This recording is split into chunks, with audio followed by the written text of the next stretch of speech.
की प्रभु। स्वामी जी सब पाप ताप मन के, दुष्कर्म मेरे हरु। मैं हूँ हीन मलिन लीन मद में, संकष्ट मेरे हरु। दीनानाथ दया करो भवहरो, आओ न देरी करो। काम क्रोध लोभ मोह मन से, हे नाथ मेरे हरो। दीनानाथ दया करो भवहरो, आओ न देरी करो। तेरी ही मंगल मूर्ति का हो ध्यान मेरे सदा।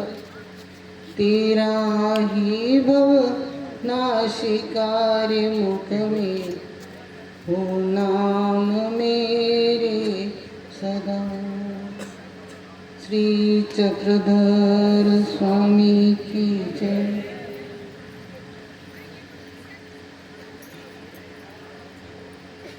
आज कुष्टा इस गांव में श्री कृष्ण महानुभाव सेवा मंडल कुष्टा और अचलपुर तालुका ग्रामीण महानुभाव सेवा मंडल इनके द्वारा आयोजित श्री पंचकृष्ण समाज प्रबोधन व्याख्यानमाला आणि महानुभाव पंथीय भव्य मेळावा हे 4 डिसेंबरपासून सुरुवात झालेली आहे, शुभारंभ झालेला आहे आणि 8 डिसेंबरला याचा समारोप आहे. तर ह्या कार्यक्रमाचे प्रमुख आयोजक आमचे लाडके शिष्य परमपूज्य विनयमुनी उर्फ विरागी बाबा पंजाबी हे कार्यक्रमाचे प्रमुख आयोजक आणि यांचे जे सहयोगी आहेत ते आयोजन समितीचे किरण भाऊ गणवरकर आणि माननीय दादाराव श्री पाटील, माननीय श्री आशिष भाऊ हगवणे, माननीय श्री गजानंद खिरडे, माननीय श्री अरुण भाऊ मेहरे,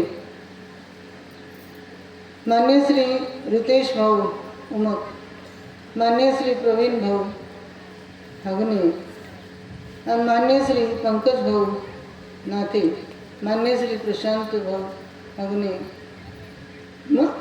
माननीय श्री गोकुल भाऊ वांगे,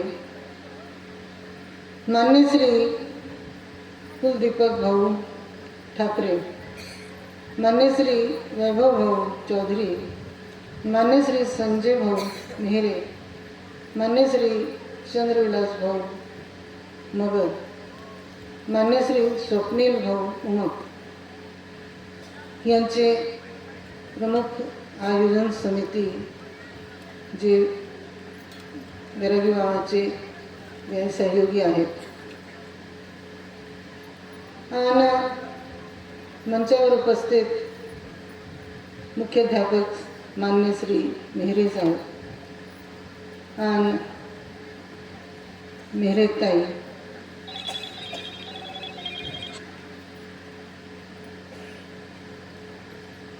श्रीकृष्ण भगवंताची उक्ती आहे कि यही संस्पर्श भोगा दुःख जीवनाय एवते आद्यंतवंत तुकांतेय न तेषु रमते बुध. यही संस्पर्श भोगा दुःख जीवनाय एवते आद्यवंत कोणते न तेषु रमते बुध. हे श्रीकृष्ण भगवंताची उक्ती आहे की ह्या इंद्रियाच्या योगाने हे अष्टभोग भोगल्याने ते चतुर्विधीचे द्वार मोकळे होतात आणि दुःखरूप योन्यामध्ये माणसाला फिरावं लागते. चतुर्विध कर्मफळामध्ये तर जसे जे घाणीचा बैल आहे तो फिरतच राहतो. किंवा रानकटकेचा दृष्टांत स्वामी श्री चक्रधराने दिलेला, ते हा मनुष्य देहामध्ये कर्म अर्जित करतो आणि मग तो भोगतच राहतो. ते भोगणं संपतच नाही, पुन्हा ते जे आहे अर्जित. तर पशुपक्ष्यांचे ध्येय आहे, झाडे झुडपे आहे, जलचर आहे, किडे माकडे आहेत आणि जमपुरी आहेत. आणि कदाचित काही संत कर्मामुळे देवतेचे फळ हे मनुष्यदेह परत प्राप्त झाले. तर परत मनुष्यदेह प्राप्त झाले तर अनेक कर्म परत अर्जित करून घेतो. तर हे दुःखरूप योन्यामध्ये भटकतच राहतो मनुष्य. स्वामी श्री चक्रधरांनी ही कलियुगामध्ये अवतार धारण केलं आणि पृथ्वीयुगामध्ये 4 युग आहेत, पृथ्वी, त्रेतायुग, द्वापरयुग आणि कलियुग. पृथ्वीयुगामध्ये हंस अवतार, प्रत्येक युगामध्ये परमेश्वर अवतार धारण करतात. श्रीकृष्ण भगवंताची उक्ती, परित्राणाय साधूनां विनाशाय च दुष्कृतां धर्म संस्थापनार्थाय संभवामी युगे युगे. प्रत्येक युगामध्ये परमेश्वर अवतार धारण करतात. तर पृथ्वीयुगामध्ये हंस अवताराने ब्रह्म्याचे जे 4 वरद पुत्र होते, सनक, सनंदन, सनतकुमार, सनकादिक, त्यांना ज्ञानाचं दातृत्व केलं, त्यांचा उद्धार केलं. त्रेतायुगामध्ये श्री दत्तात्रय प्रभूने यदू राजाने, ते चक्रवर्ती राजा होते, त्यांना ज्ञानाचं दातृत्व केलं मदरसा मातेला. आणि मदरसा मातेच्या 7 पुत्रांनाही ज्ञानाचं दातृत्व केलं आणि त्यांचं उद्धार केलं.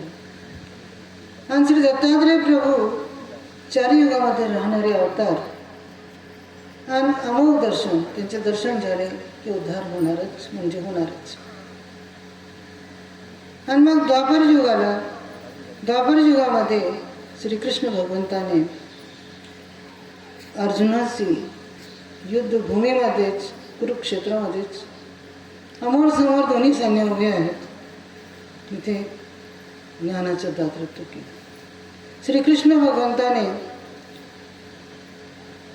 ते अर्जुनाने सांगितल्यावर त्यांचे रथ जे आहे ते दोन्ही सैन्याच्या मध्ये, आणि गुरु द्रोणाचार्य, भीष्म पितामह, शल्यमामा, कर्ण हे महारथी महायोद्धे उभे आहेत, त्यांच्या समोर उभं केलं. आणि त्यावेळी अर्जुन म्हणाला की मी युद्ध नाही करणार. दोन्ही सैन्यामध्ये सर्व आपलेच आहे, कौरव तेही आपलेच, पांडव तेही आपलेच. ते युद्ध कोणाबरोबर करायचं आहे? आणि या युद्धामध्ये मला विजयही प्राप्त झाली तर मला हे रक्ताने भरलेला हे राज्य नको, हस्तिनापूरचं राज्य नको, मी संन्यास पत्करेन, मी नाही युद्ध करणार. तर त्यावेळी श्रीकृष्ण भगवंता अर्जुनाला म्हणतात, अर्जुना तू क्षत्रिय आहे, तू युद्ध अवश्य करणार. आज आम्ही आज्ञा करत आहोत, परंतु तू नाही म्हणतो आणि तुला विरक्ती नाही उत्पन्न झाली, तुला मोह उत्पन्न झाला. आणि हे जेवढे तुला दिसतात ना, हे सर्वांना मी मारलेलं आहे. तू फक्त निमित्त मात्र व्हायचं. त्यावेळी श्रीकृष्ण भगवंताने 48 मिनिटं गीताचा उपदेश, दोन्ही सैन्य उभ्या आहेत आणि शंख वाजवले गेले आहेत.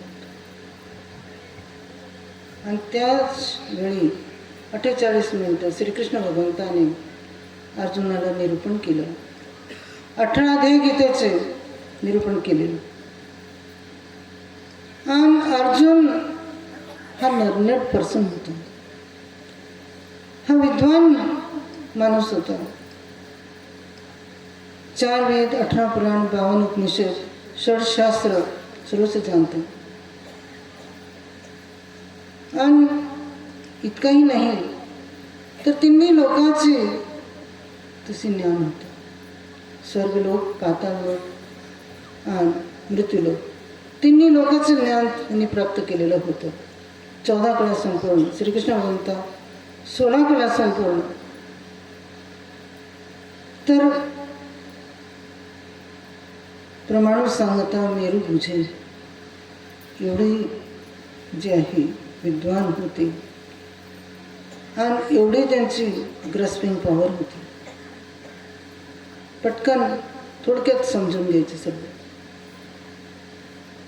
तर असे श्रीकृष्ण भगवंताने अर्जुनाला ज्ञानाचा दात देतो. आणि अर्जुन म्हणतो, त्याचे प्रश्न जे आहे, प्रश्नावर प्रश्न होते.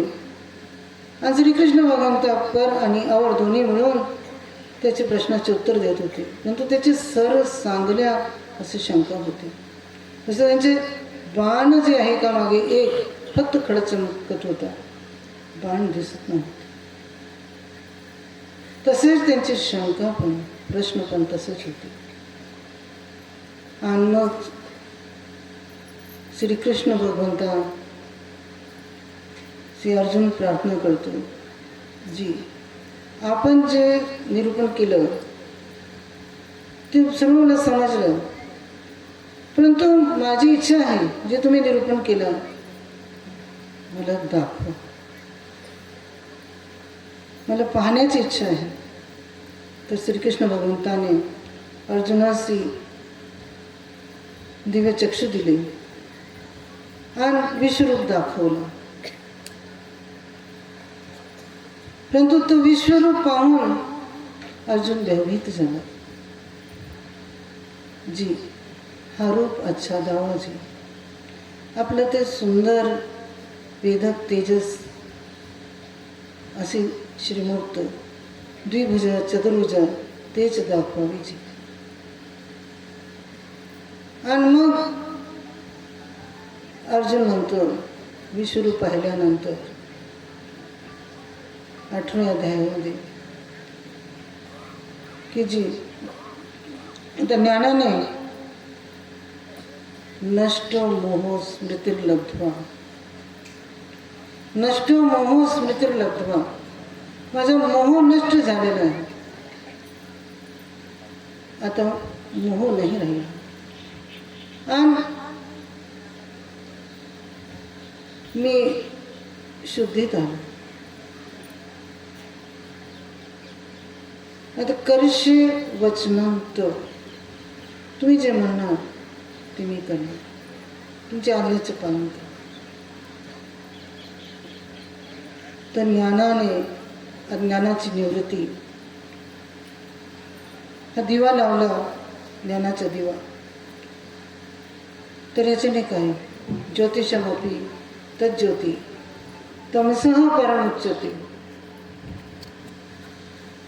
तर प्रकाशाने अंधकाराचा नाश होते, प्रकाशाने अंधकाराचा नाश होते. तर ज्ञानाने अज्ञानरूपी अंधकार, मोहरूपी अंधकार, राग देश काम क्रोध रूपी जे दोष आहे ते त्याचा नाश होते. तर म्हणून अर्जुन म्हणतो, नष्ट मोह स्मृतिर्लब्ध्वा, माझे मोह नष्ट झाला आणि आता तुम्ही जे म्हणणार ते मी करणार, आज्ञेचे पालन करणार. तर श्रीकृष्ण भगवंतही तिची परीक्षा घेतात. उचला, हे गांडीव धनुष्य उचला आणि गुणी बाण लावा आणि युधिष्ठिराचं शिरछेद करा, शिर धडा वेगळा करा. लावला, तयार झालं. श्रीकृष्ण भगवंता म्हणतो बस, परीक्षेत उतरलं, पास झालं. तर असे मोहही नष्ट झाला आणि आज्ञाधारकत्व, आज्ञेचं पण शिष्यस्तो हम शादिमाम तो अंटकम, मी तुमचा शिष्य, तुमची शरणी आलो, आता जे तुम्ही म्हणणार ते मी करणार. तर अशा प्रकारे ज्ञानाचे कार्य, ज्ञान अग्नी दग्ध करणारे आणि ज्ञान प्राप्त करण्यासाठी कसे श्रद्धाही पाहिजे, श्रद्धाही पाहिजे. श्रद्धावान लब्धी ज्ञान. आणि त्याच्यासाठी तद्विधी प्रणिपातेन परिप्रश्नेन सेव्या उपदेशांती ते ज्ञान ज्ञानी नस्तत्व दर्शन. तर ज्ञान प्राप्त करण्यासाठी विधी काय आहे?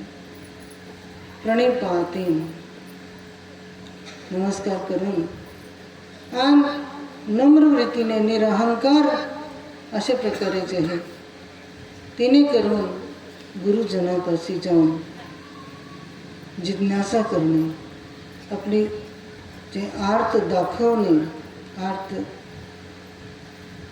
आणि जिज्ञासा करणे, तेव्हा जे आहे ते गुरुजन ही जे ज्ञान अमृत पाजतात, आपल्याला निधान देतात आणि त्याच्याने जीवाचा उद्धार होतो. तर कलियुगामध्ये आजपासून 800 वर्ष पूर्वी स्वामी श्री चक्रधराने भरस नगरी इथे अवतार धारण केला. प्रधान विशालदेवचे पुत्र मालिनी माता आणि विशालदेवचे पुत्र, आणि त्यांनी आपली कर्मभूमी महाराष्ट्र निवडली. आपल्या राजपाट सर्वचा त्याग करून निघाले, महालाचा त्याग केला, आईवडिलाचा त्याग केला, सर्व पत्नी परिवाराचा त्याग केला आणि ते त्याग शिकवलं. सो अंगे स्वामी श्री चक्रधराने आचार करून दाखवलं आणि मग सरळ रिद्धपुरसी आले. रिद्धपुरात श्री गोविंद प्रभू त्यांना गुरु धारण केले. श्री गोविंद प्रभू निमित्त करून परावर शक्तीचा स्वीकार केला आणि ज्ञानापाठी वैराग्य. आणि मग सालगडीच्या ते जंगलामध्ये विंध्याचल पर्वतावर तिथे 12 वर्ष मौन अवस्थेत. तर श्री चक्रधर स्वामी मग त्याच्यानंतर तिथून निघून काटवली ते वैष्णवांनी विद्येचा स्वीकार. उदयनाथ ते राजगुरू होते, त्यांनी जे आहे ते वैष्णवांनी विद्येच्या, माझ्याजवळ एक विद्या आहे वैष्णवांनी ते स्वीकारावीची अशी विनंती केली. तर स्वामीने त्यांना निमित्त करून ते स्वीकार केलं, आपल्या सर्वगुण स्वीकार केला. परंतु ती गुरुची जे फळ आहे ते त्यांना दिले, त्यांची अपूर्ण होती ती पूर्ण केली विद्या. तर अशा प्रकारे मग तिथून निघाले. करता करता प्रतिष्ठान पॅटर्न इथे अवताराने 4 अवताराने पाठीपुठे सुजले, मानती प्रतिष्ठा केली आणि जीव उद्धरणाचं व्यसन स्वीकार केलं. 8 वर्ष 1 महिना 4 दिवस श्री चक्रधर स्वामी महाराष्ट्रात त्यांनी जीव उद्धरणाचं कार्य अजूनही विद्यमान आहेत. दोन्ही अवतार विद्यमान त्याच महापुरामध्ये आहेत. श्री दत्तात्रय प्रभू आणि श्री चक्रधर स्वामी. उद्धरण कार्य चालूच आहे. परंतु इथून बेलापूरवरून श्री चक्रधर स्वामी उत्तरपंथीकडे म्हणजे हिमालयाकडे प्रयाण केलं आणि आचार्यपद श्री नागदेव आचार्यांना दिलं. श्री नागदेव आचार्यांना आचार्यपद दिलं. आता हे श्री नागदेव आचार्य यांची भेट, प्रथम भेट श्री चक्रधर स्वामी सिन्नर येथे झाली आणि दादोसा बरोबर आले होते. महादाईसा, आबाईसा, उमाईसा आणि नागदेव. आणि भेट झाल्याबरोबर त्यांना जे आहे सित्यानंदाचा संचार झाला आणि सित्यानंदाचा संचार झाल्यानंतर स्थितिभंग झाल्यावर स्वामी म्हणतात आता येथून सित्यांतर गा. सप्त दंडाळ्याचे होते. सप्त व्यसनाचा त्याग करून अनन्य गती स्वामी श्री चक्रधराच्या शरणी निघाले. वेद अतिशय वेद पण झाले. पुन्हा पुन्हा स्वामीची भेटीस यायची, राहायची. आणि मग 6वी भेटी बोधाचा संचार झाला. जीवेश्वर भागवत म्हटलं, मी जीव आहे, हा परमात्मा आहे. स्वामी श्री चक्रधराने बोधाचा संचार केला आणि मग सर्व संघ परित्याग करून देशाच्या, गावाच्या, घराच्या, दाराच्या, संबंधियाचा त्याग करून स्वामी श्री चक्रधराचे ठाण अनुसरले. तर श्री चक्रधर स्वामीच्या सन्निधानात 3.5 वर्ष राहिले. श्री चक्रधर स्वामीने त्यांना घडला मोडला आणि अप्रोक्ष ज्ञानाच्या योग्य शिकले. अप्रोक्ष ज्ञानाची जिन बांधली आणि मग श्री चक्रधर स्वामी उत्तरापंथीशी गेल्यानंतर स्वामी म्हटले भक्तजनाशी, तेव्हा औसाने विचारलं की मला कोण गती? तर स्वामी म्हटले तुम्हा गोविंद गती. मी सर्व श्री गोविंद प्रभूच्या सन्निधानात जा. श्री गोविंद प्रभूच्या सन्निधानात 14 वर्ष राहिले. श्री प्रभू बाबाने ही मायापुराचा त्याग केला. त्याच्यानंतर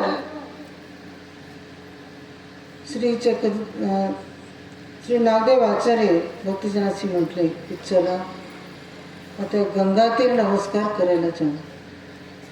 गंगातीर नमस्काराला निघाले आणि मग त्याच्यानंतर जे आहे डोमेग्राम, शेवटी डोमेग्राम इथे चिन्हस्थळीवर 4 शक्ती सहित श्री चक्रधर स्वामींनी दर्शन दिले आणि श्री नागदेव आचार्याने तिथे जे आहे पोफळ ठेवलं, चिन्हस्थळीवर पोफळ ठेवलं. आणि मग कैशोर व्यास, दामोदर पंडित आणि नाथ नागाई साहेब पाहत होते. जी आपण भटवाजांना विचारलं की भट्टो तुम्ही कुठेही पोफळ ठेवला नाही, एवढे स्थान नमस्कार करत करत आलो, परंतु इथे तर मग भटवाजाने सांगितलं इथे मला 4 शक्ती सहित स्वामींनी दर्शन दिले म्हणून मी इथे पोफळ ठेवलं. म्हणून चिन्हस्थळीची थोरी आहे, श्रेष्ठता आहे. तर मग तिथून डोमेग्राम इथे राजमठात, तर राजमठात परत दामोदर पंडित नाही, आणि नाथ नागायचा आणि भटांना स्वामी श्री चक्रधरांनी चारी शक्तीसहित दर्शन दिले. त्याच्यानंतर तिथून निघून भटवास ते लिंबा, परभणी जिल्ह्यात लिंबा या गावी आले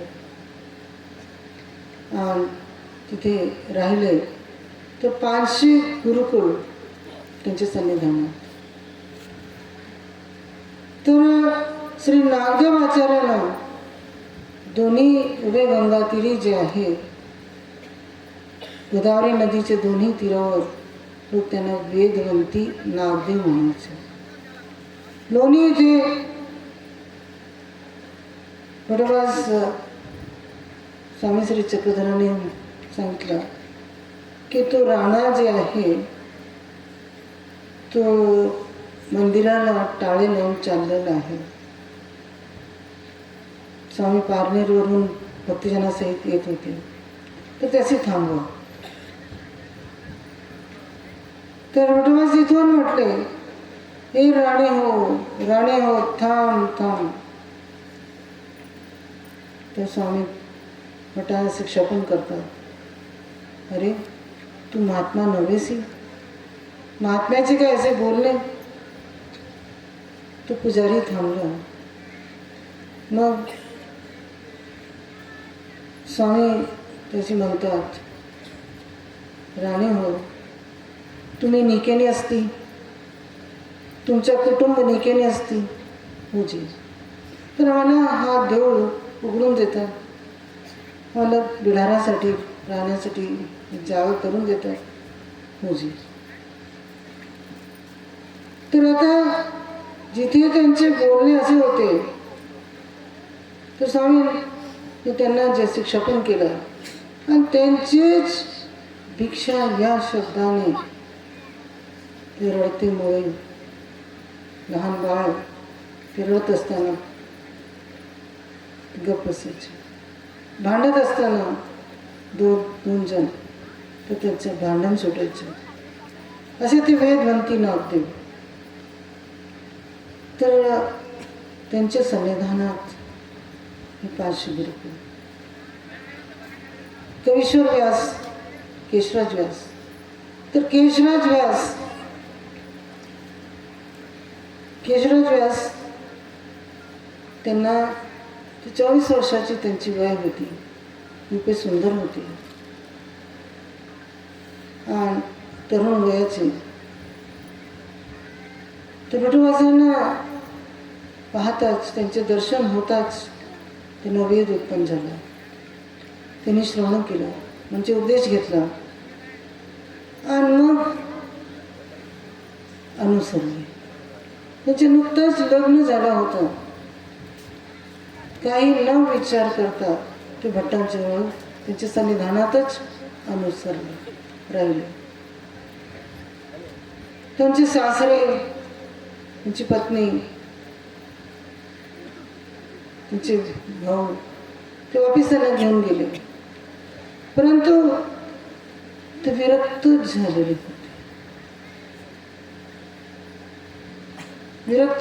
होते. काही विठोबापासून काही ज्ञानाचे धडेही घेतले होते आणि त्यांना जीवेश्वर भाव म्हटलं होतं. आत्मा आणि परमात्म्याचं भेद त्यांना कळलं होतं. मी आत्मा आहे आणि हे परमात्मा आहे, स्वामी श्री चक्रधर. आणि बोधाचे कार्य काय आहे, म्हणजे कळून आला की मी कोण आहे. मनुष्याला स्वतःची ओळख, आयडेंटिटी नाहीच. मी कोण आहे, तर हे प्रश्न प्रत्येकाला असते. मी कुठे होतो, कोणी आणलं या जगामध्ये, मला कोणी आणलं, कशासाठी आणलं आणि कुठे जायचं, कुठे आहे, डेस्टिनेशन काय आहे, या प्रश्नाचे उत्तर, प्रश्न प्रत्येकाला उत्पन्न होते. आणि ते ईश्वर अवतार ह्या प्रश्नाचे उत्तर देतात, उकळतात, किंवा परमेश्वराची कृपेने, त्यांच्या प्रवृत्तीने जे आहे ते ज्ञात विरक्ताच्या सन्निधानात त्यांच्यापासून ह्या प्रश्नाचे उत्तर मिळतात. तर मग त्यांना केशराज व्यसाना कळलं. त्यांचे सासरे, घरचे लोक, त्यांची पत्नी हे घेऊन गेले. ब्राह्मणाबरोबर त्यांना चर्चा करायला लागलं. ते ब्राह्मणांनाही, विद्वान पंडितांनाही त्यांनी हरवलं. आणि ते विद्वान पंडित जे होते गावचे, ते म्हणाले की यांची पत्नी जी आहे तेच यांना जिंकू शकते. मग ते घरी राहायचे, परंतु दिवसात जे आहे ते विजनात झाडाखाली नदीच्या काठावर तिथे जाऊन आपलं ध्यान, स्मरण, चिंतन करायचे. आणि त्यावेळी त्यांनी रत्नमालिका हा ग्रंथ लिहिला. आणि त्यांची पत्नी ही शेवटी म्हणाली की हे योगी झाले आहे, यांना जाऊ द्या, यांच्या पाप मला लागते. हे सर्टिफिकेट त्यांची पत्नीनेही दिलं. गावचे जे पंडित होते, विद्वान होते, त्यांनीही. तर मग ते निघाले भटाच्या सन्निधानात. त्यांच्यापासून ज्ञानाचे धडे, आचार परविचार ज्ञान ते घेऊ लागले. ते त्यांचे जे आहे अंत्यकरण सामग्री थोर होती, ग्रास्पिंग पॉवर थोर होती. तर त्यांनी सर्व जे आहे ते शास्त्र, आचार पर विचार पर ते पूर्ण शिकलं, मनन केलं. आणि मग भटापासून आज्ञा घेऊन ते अटणाला निघाले. तर अटणाला निघाले तर एका गावी ते भिक्षेला गेले.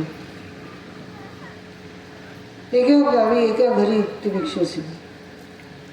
तर भिक्षेशी गेल्यानंतर जेव्हा भिक्षा शब्द, तर ते तरुण वयाचे 24-25 वर्षाची वय होती आणि सुंदर होते, रूपवान होते. ते आपलं सौंदर्य लपवण्यासाठी त्यांचे कंथा जे आहे ते सुईचे घालत नव्हते, ते गळे लावूनही घालत होते. तरी ते सुंदर दिसत होते. एका घरी जेव्हा ते भिक्षेला गेले, ते गावचे ठाकूर होते. तर त्यांची मुलगी ते भिक्षा वाढायला आली. तर त्यांच्या रूप पाहून त्याचे जे आहे ते मोह उत्पन्न झाला. त्यांचं मन त्यांच्यावर गेला. भिक्षा वाढली त्याने आणि मग ते भिक्षा घेऊन निघाले. पण त्यांनी जे आहे लक्ष ठेवलं की हे महात्मा कुठे जातात. ते गावाच्या बाहेर खाण देऊन तिथे ते पोचले. आणि संध्याकाळ झाली, दिवस मावळला, अंधार पडला. तर ती मुलगी जी आहे अंगावर घोंगडे घेऊन तिथे पोचली. ते आपलं स्मरण करत होते. त्यांच्या डायरेक्ट मांडीवरून बसले. ते घाबरले. पण आता काय केलं पाहिजे. मग त्यांनी सांगितलं, बाळा तिथे बस. आणि त्यांचं जे उपकरणं होतं ती भिक्षेची झोळी तेही तिथे ठेवली. तर तिला वाटेल खरं की खरोखरच ते वापस येतील, तर मी व्हायला जाऊन येतो असं म्हणून बाहेर निघाले. तर पळाले वनातून, जंगलातून, रानातून, वनातून पळत दूरवर कुठेतरी एका झाडाखाली ते रात्री थांबली, पाठ टेकली आणि करत करत मग 2-3 दिवसात बटोबासाजवळ पोहोचले. तर बटोबास त्यांनाही अपरोक्षाची झिन बांधलेली होती की थोर अधिकरण, थोर ज्ञानीपात्र, ज्ञात विरक्त. तर ते गुरुकुळाला सांगतात की आज कोणी विजनाला जाऊ नको. आज माझा शुद्ध जोगिंदर ती विश्वासी पाठी मोरे करून येत असेल. ते सर्व बसलेच होते. तर केशवराज व्यास आले, साष्टांग दंडवत करून भटांची भेट घेतली आणि मग बटोबासांना आपलं सर्व जे आहे ते सांगितलं की आज असे माझ्यावर असे विघ्न आले होते, असं हे विघ्न आलं आणि मी अशा प्रकारे ते पोचलो. तर नित्यविधीमध्ये जर काही असं घडलं तर आपल्या गुरुजवळ येऊन ते सांगावं, त्याचा प्रसंग मोडावा. तर बटोबास म्हटले, कोणी कोणा ते राखे, कोणी एका ते राखे, कोणी दोघा चौघा ते राखे, तू आज जे आहे गुरुकुळाशी राखले. कसे की जर ती कन्या घेऊन तू बरोबर, तर त्याचे जे पिता ठाकूर ते पूर्ण पंथावर विपरीत झाले असते,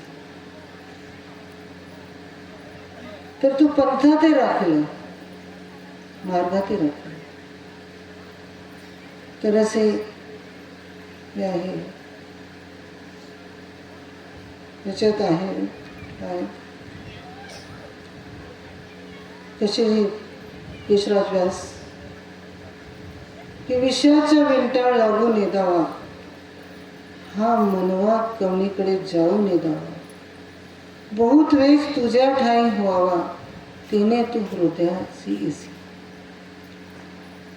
तिने तू हृदयासी येसी. नागार्जुनाचा स्वामी एक वेळ भेटला तर जीवेशी धरून ठेवता, केव्हाही न सोडता श्री चरण त्याचे. असे श्रद्धेचे, असे विश्वात जिंकणारे केशवराज व्यास. पण बटोबास म्हणाले, हे तू विषयवीर, हे विषयवीरत्व तुझ्या ठिकाणी, परंतु आता 6 महिने तू तुझ्या जोडीत पात्र घालायचं नाही, 6 महिने पात्र घालायचं नाही आणि ते दातही घासायची नाही, आंघोळी करायची नाही आणि परत त्याच गावी जायचं. त्याच्या मनामध्ये जी विषय वासना उत्पन्न झाली होती ती कन्याची, त्याच्या मनातून ही विषय वासना काढायची आहे. तर हो, केशवराज व्यास निघाले आणि 6 महिन्यानंतर परत त्याच गावी त्याच घरी दीक्षेस गेले. केस वाढलेले होते, जटा झालेल्या होत्या, दाढी वाढलेली होती, दात शेवाळलेले होते, अंगावर भवराची रेषा, असे पांडुरता. तिथे जाऊन भिक्षा शब्द म्हटले. ती मुलगी धावत धावत आली, भिक्षा घेऊन आली. परंतु ज्यावेळी त्यांचं तसं अवतार बघितला, तसं रूप बघितलं आणि वास येत होती, भिक्षा वाढली आणि थुंकली. थुंकून म्हणते भनंगा, पचकरून थुंकली. तर केशवराज व्यास आपले भाई आपण म्हणतात जिंकलो हा नव्हे मी केशव, तर हे विषय नष्ट केले. परत भटाजवळ पोचले. तर भटोबास सर्व सांगितलं.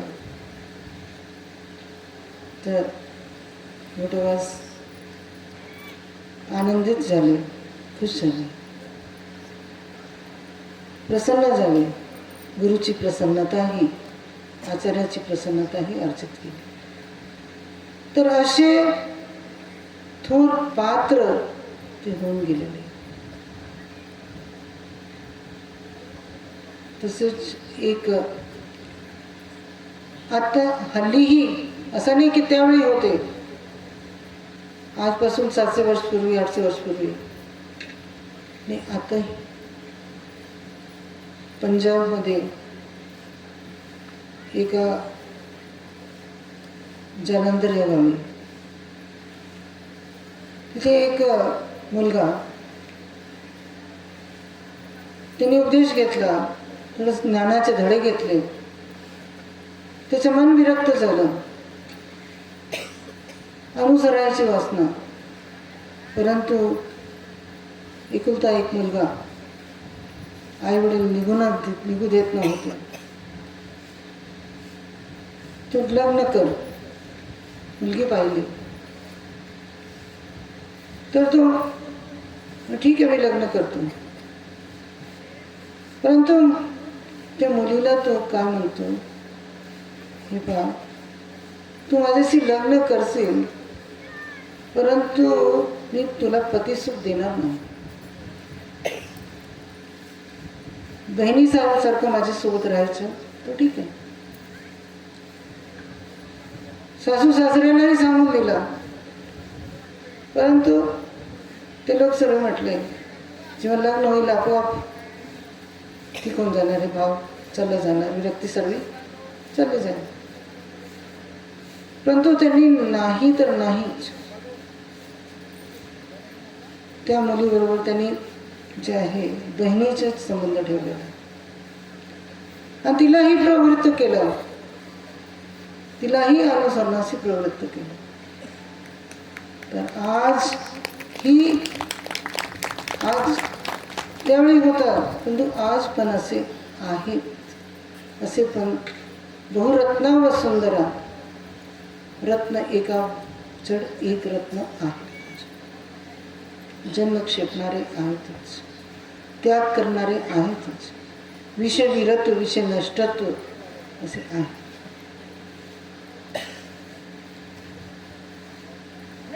भटाच्या सन्निधानात लुखाईसा होती. तर ती लुखाईसा ते बाबुळगावची राहणारी. भटांचे दर्शन झाले, ती वेदली गेली, श्रवण गेली. काही जे आहे ते शास्त्राचे धडे घेतले आणि त्याचं मन विरक्त झालं, संसारातून मिटलं. आणि तिने हळूहळू चांगले जे डावडागिने, चांगले वस्त्र घालणे सर्वच त्याग केला, आभूषणाचाही वस्त्राचाही. आणि पती इथपर्यंत की पतीला तयार केलं की मी तुमचं दुसरं लग्न करून देते. दुसरं लग्न, मुलगी पाहिली, लग्न करून दिलं आणि ती फक्त ताक आणि भात त्याच्याशिवाय दुसरं काही नाही जेवायची. आणि मग एक दिवस नदीच्या काठावर गेली कपडे धुण्यासाठी. तिथूनच भटांजवळ आली.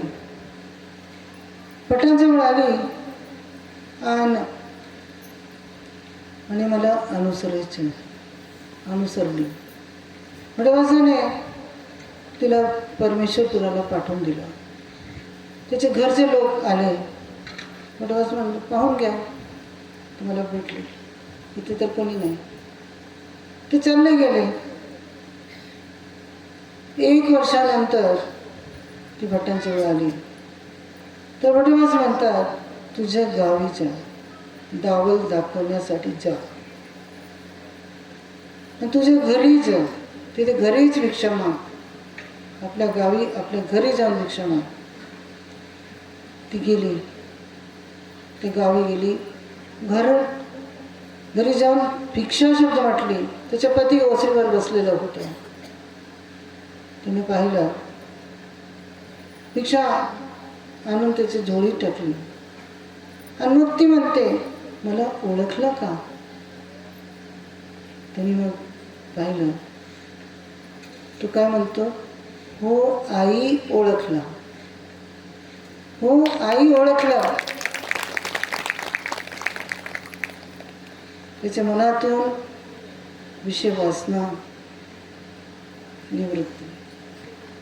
त्याच्या पायावर डोकं ठेवलं, लुकायसाच्या पायावर डोकं ठेवलं आणि ओसरीवर पिळे टाकले, पाठ टाकलं, पाय घुटले, पायवणी घेतली. तर विषय वीरत्व पहिली अवस्था आणि विषय नष्टत्व तो पतीच्या मनातूनही काढून टाकलं, विषय वासना काढून.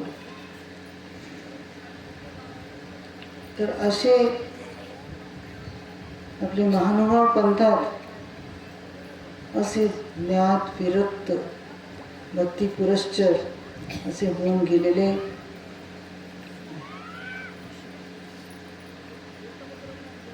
आणि किती श्रद्धा, किती भावना, किती. स्वामी झाडे गोंडवाड्यात गेले एकांकी फिरत फिरत.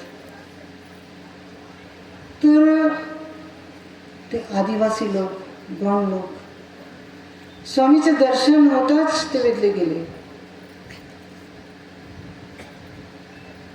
12 वर्ष स्वामी तिथे राहिले.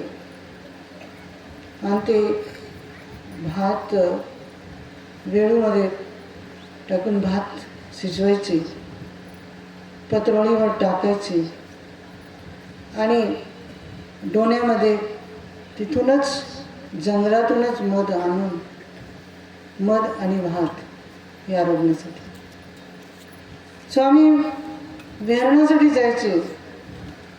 तर उशीर झाला तर चारी दिशात विड्यासारखं किलो किलो असे करत फिरायचे. स्वामी दिसल्याबरोबर नाचायचे, गायचे, मोमे घ्यायचे, श्री चरणाचे मोमे घ्यायचे, श्री उदराचे मोमे घ्यायचे. परंतु स्वामींना निघू देत नव्हते. इतकी श्रद्धा, इतका भाव, इतका प्रेम. शेवटी 12 वर्ष राहिल्यानंतर मग स्वामीने त्यांना विषय प्रेमाची स्थिती दिली. ते असतं ते स्वामीने आपल्या जवळ पाहत होते आणि मग निघाले. स्वामी तिथून निघाले. असं भाव आणि श्रद्धा आणि प्रेम.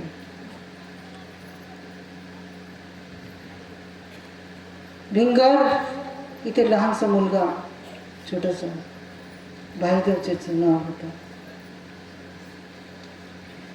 तर स्वामीजवळ राहत होता. स्वामीच्या ठिकाणी इतका प्रेम, इतकी आवडी, इतकी श्रद्धा, एक सेकंडही स्वामींना सोडत नव्हतं. स्वामीजवळच झोपायचं, वेगळी अंतरुणावरही नाही. आणि एक वेळ तो स्वामींना म्हणतो, जीजी हे समोर बोराचं झाड आहे, बोर खाली पडलेले आहे, मी आणूची? स्वामी तो आणा.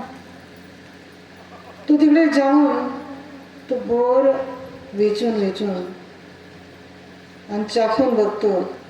आंबट असलं तर खाऊन घेतो, गोड असलं तर आपल्या सदरेच्या बाजूमध्ये असे जाणं. दोन्ही याच्यात भरून आणलं आणि स्वामीच्या पुढे, मुनिदेव हो,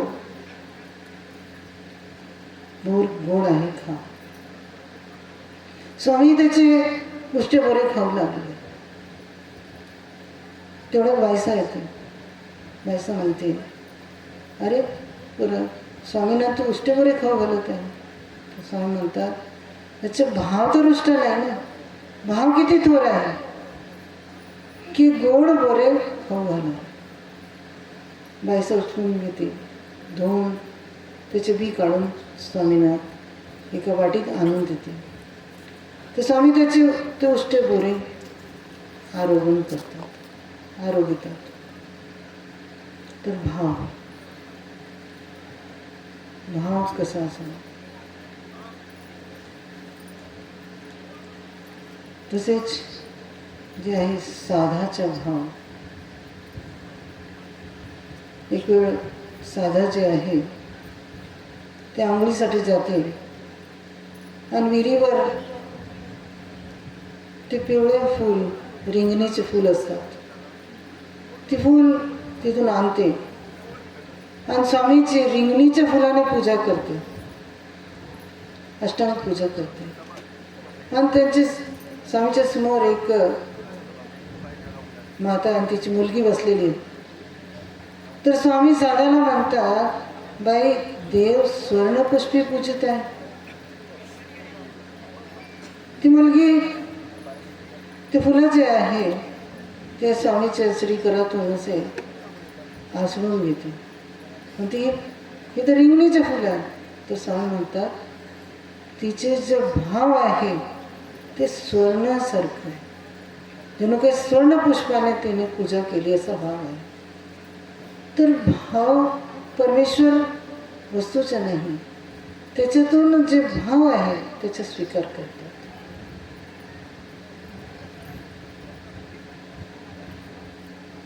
तर आता हे झाले ते संतांची महिमा होती. परंतु आपल्याला हे कळते कशी, अनन्य भक्ती करावी हे कळते कशी. हा परमेश्वर आहे कशी कळते. स्वामी श्री चक्रधरांनी अवतार धारण करून ज्ञानाचं दातृत्व केलं.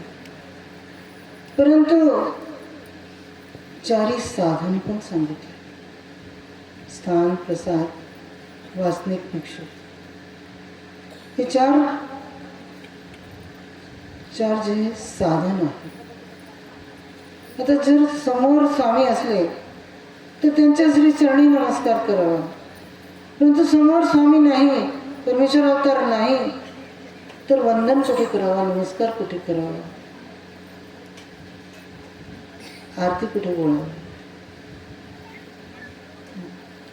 तर त्याच्यासाठी स्वामी श्री चक्रधराने स्वतःच सांगितलं, श्रीमुखानेच सांगितलं की इथीच्या संबंधा गेले ते तुले ओटे गोटे आत करून तुम्हा नमस्करणे केलं. मोठोबास काही व्यापारानिमित्त गेले होते. तर पंचमेश्वरावरून आले आणि ते मायसाच्या गावावरून आले. तर स्वामी मोठोबासांना म्हणतात, तू गेला होता तर ते श्री दत्तात्रय प्रभूचं आत्मतीर्थ स्थान नमस्कार केलं काय, आणि ते मायसाला भेटलं काय, नाही. तर यावर स्वामी शिक्षा पण करतात. येथीच्या संबंधा गेले ते तुले ओटे गोटे आत करून तुम्हा नमस्करणी केलं. ते वंदन करायचं. आणि मग येसनी देमती म्हणजे ते बोध झालेला होता. ते काम केसेनी डावलेली, त्याचे जाऊन भेटलं का नाही. तर हे स्थान, परंतु हे स्वामीने स्थान सांगितले, परंतु आम्हाला हे स्थान आज कसे नमस्कार करायला भेटतात, आज आम्हाला उपलब्ध कसे झालेले आहे. तर श्री चक्रधर स्वामीच्या सन्निधानात बटोबास भक्तिजन होते. तर नमस्कार करायला जेव्हा निघाले, श्री प्रभू बाबाही मायापुराचा त्याग करून निघून गेल्यानंतर गंगातील नमस्कार करायला जेव्हा बटोबास भक्तिजनांना घेऊन निघाले, आणि त्याच्यानंतर भाईदेव व्यास ते थोडे दिवसच आचार्यपदावर राहिले होते. तर भाईदेव व्यास वटवासना विचारून आज्ञा घेऊन निघाले आणि तिथे जाऊन जिथे ते स्वामी बसलेले, तिथे जे आहे निरूपण केलेलं विचार निरूपण केलेला, तिथे चरणचारी उभ्या राहिलेले, तिथे काही लीळा केलेल्या, तर त्या ठिकाणी खुणा ठेवल्या, आणि त्याच्यानंतर जे आहे 1295 पासून 1300 ह्या काळात जे आहे ते कमलाकर मुनीचे होते, कमलाकर मुनी कोठी. तर यांनी तिथे जे आहे त्या स्थानावर चून गच्चीचे ओटे बांधले. बिदरच्या बादशाने त्यांना नजराणा दिला होता, त्या नजराण्यातून चून गच्चीचे ओटे बांधले गेले. म्हणून ते ह्या पूर्वजाचीही जे आहे कमलाकर मुनी आणि त्यांचे जे शिष्य कमलावसा, त्याच्यामुळे हे स्थान आज आम्हाला उपलब्ध झालेले आहेत. हे त्यांचे उपकार. आता हेच कोठी, कमलाकर मुनी कोठी. तर पहा संतांची महिमा कशी आहे.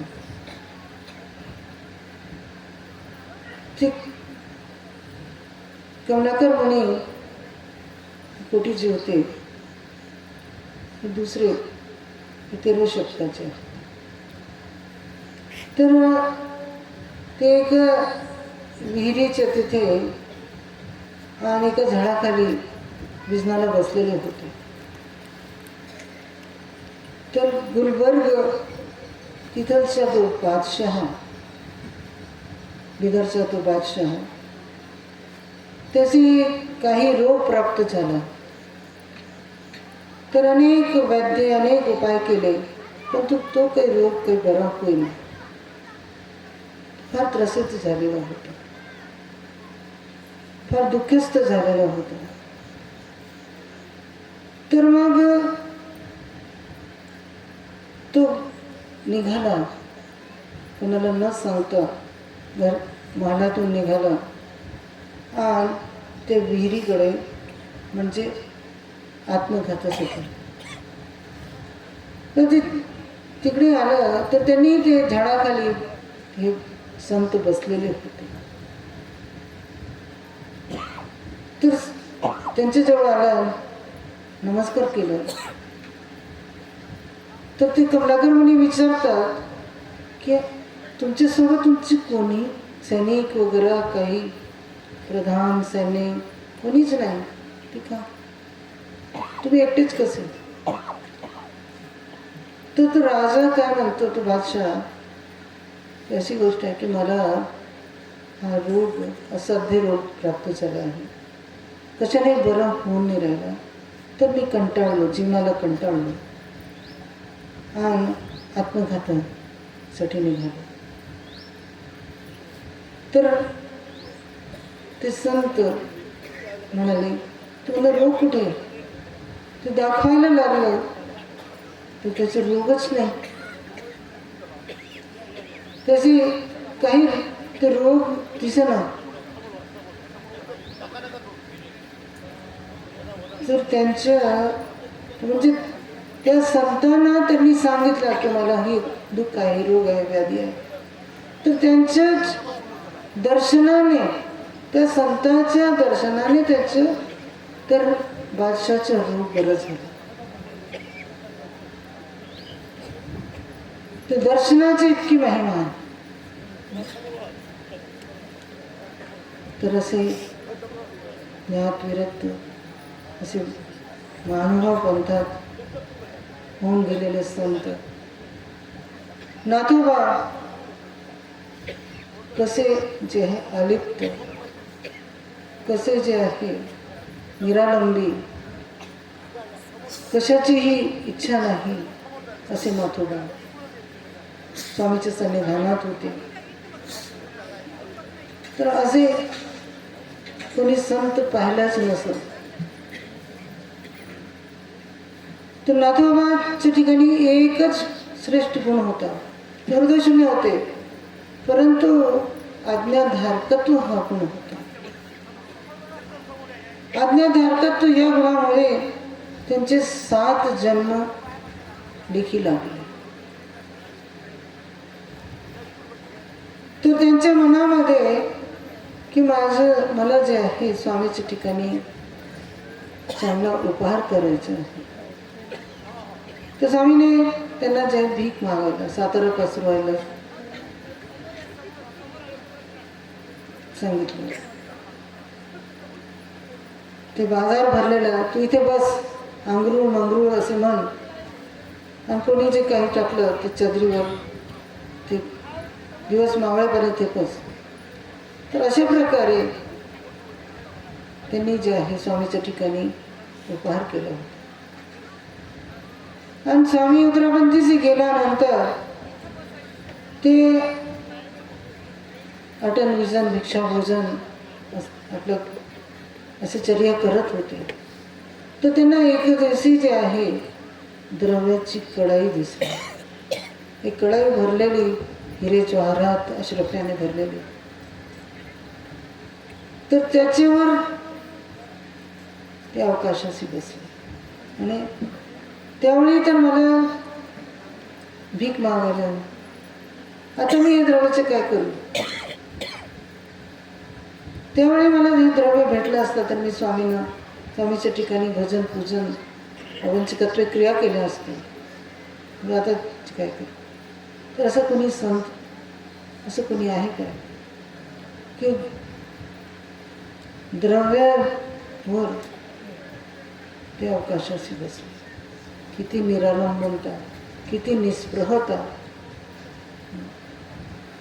असे ते संत होऊन गेले. तर आता हे स्थान, ते प्रसाद आम्हाला कसे, हे प्रसाद नमस्कार करायचे आहे. हे प्रसाद आहे, हे वस्त्र प्रसाद आहे, हे जे आहे डाळ आहे, नख आहे, केश आहे, कलाप आहे, मूर्तिनिष्ठ प्रसाद, या लोह आहे, तांबा आहे, आणि स्वामीचे वस्त्र आहेत, फुटा आहे, धोटी आहे. ते प्रसाद आम्हाला कसं, हे प्रसाद नमस्कार का करावं, हे स्थान नमस्कार का करावं, हे भजन पूजन आदी क्रिया का करावी, हे स्थान दररोज देवपूजा वंदन का करावं, केल्याने लाभ काय. लाभाशिवाय मनुष्य कोणीही कोणत्याही क्रियेला प्रवृत्त होत नाही. तर हे जे स्थान आहे, देवपूजा आहे, हे प्रसाद आहे, तर याच्यात जे आहे परमेश्वराची कृपा आहे. परमेश्वराने श्री गोविंद प्रभू आणि श्री चक्रधर स्वामी यांचे प्रसाद आहे. आणि स्थान श्री दत्तात्रय प्रभूचे माहूर स्थान, आत्मतीर्थस्थान फलटणला हे स्थान आहे. श्री चक्रपाणी महाराजांच्या फलटणला स्थान आहे, द्वारकेला आहे, पाताळ गुंफा. आणि श्रीकृष्ण भगवंताचं ते अमरावतीला आहे, फलटणला स्थान आहे. तर हे स्थान, तर श्री चक्रधर स्वामी काय म्हणतात की ते आम्ही आपल्या कृपेचा निक्षेप केलेला आहे, आणि मायेचा निक्षेप आपोआप होते.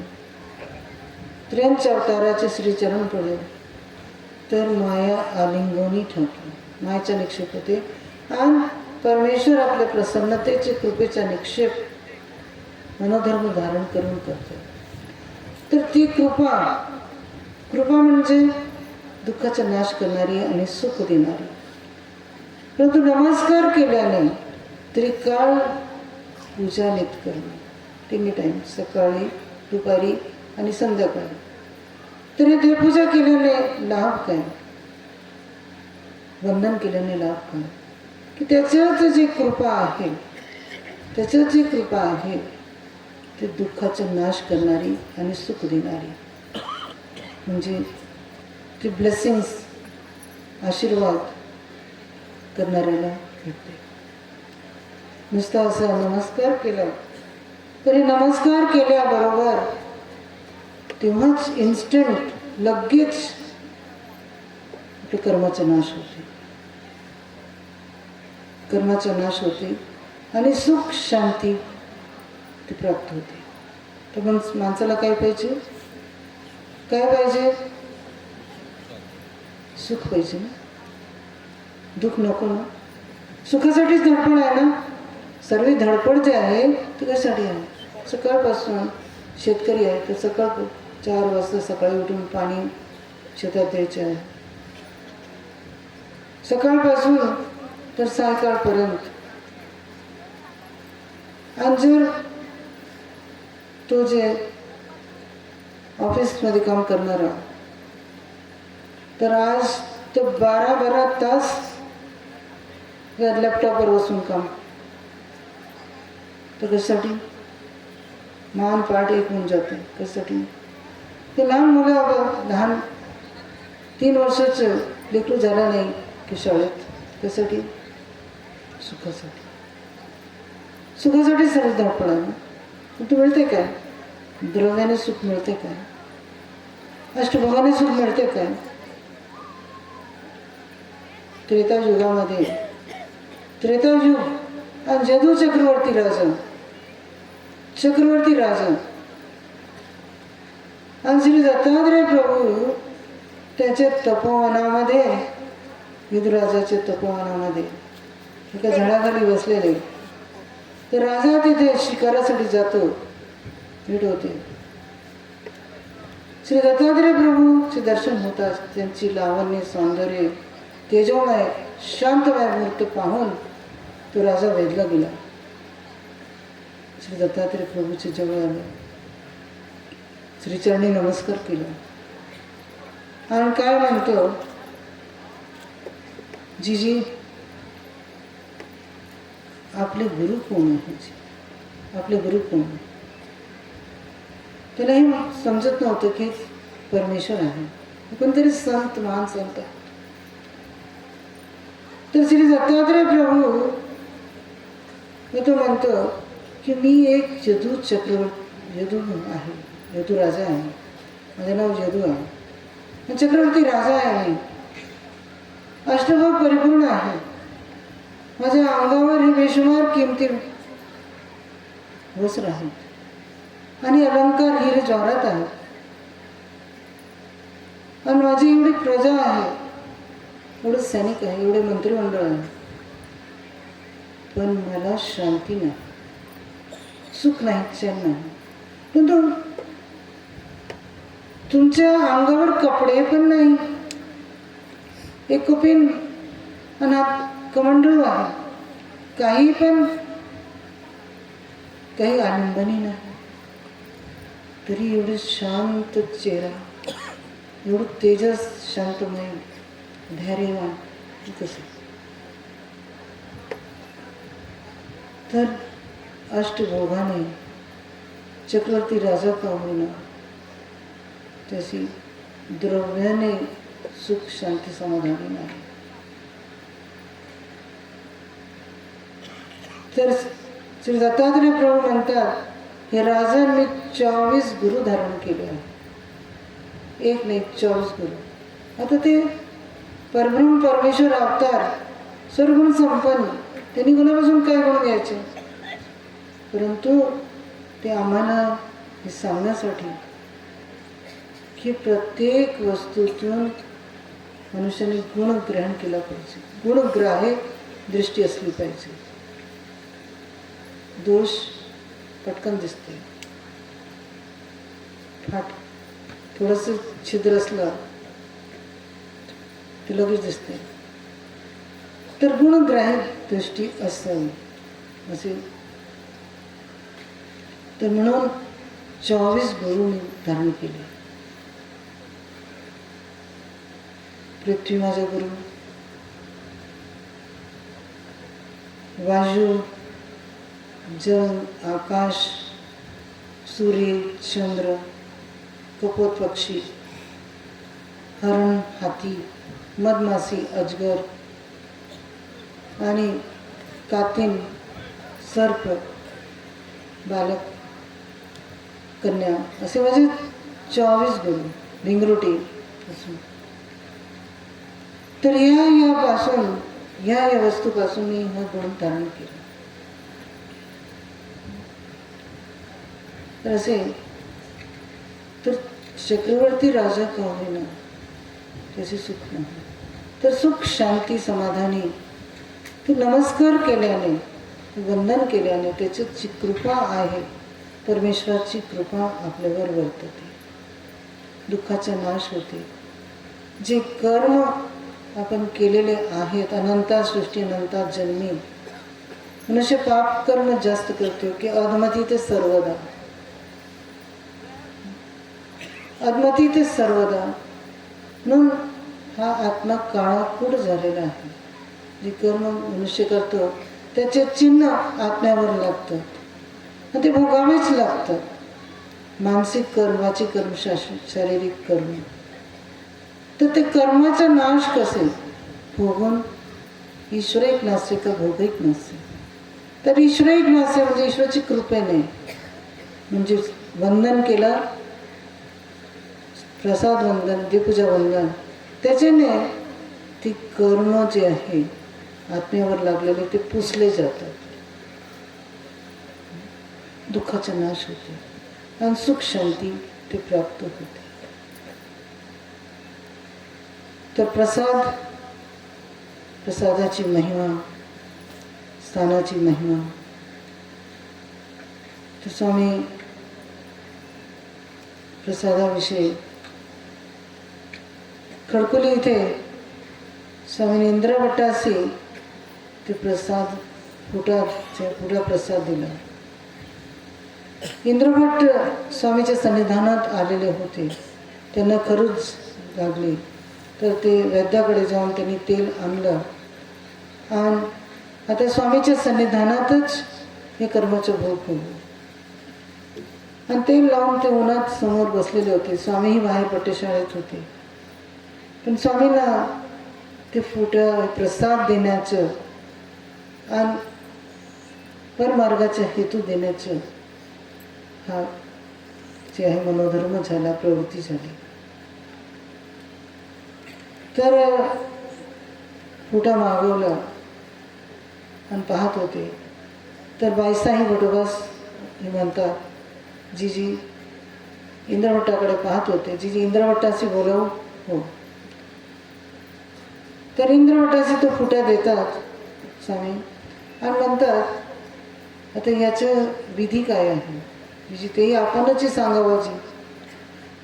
तर स्वामी म्हणतात इंद्रा तू ते देवारा असे हो जी, तुझे देवाऱ्यात हे ठेव आणि हे देखील तैसे आठवीचे, एक नमस्कार कीजे, सकृत सेवीचे, अतियत्न कीजे.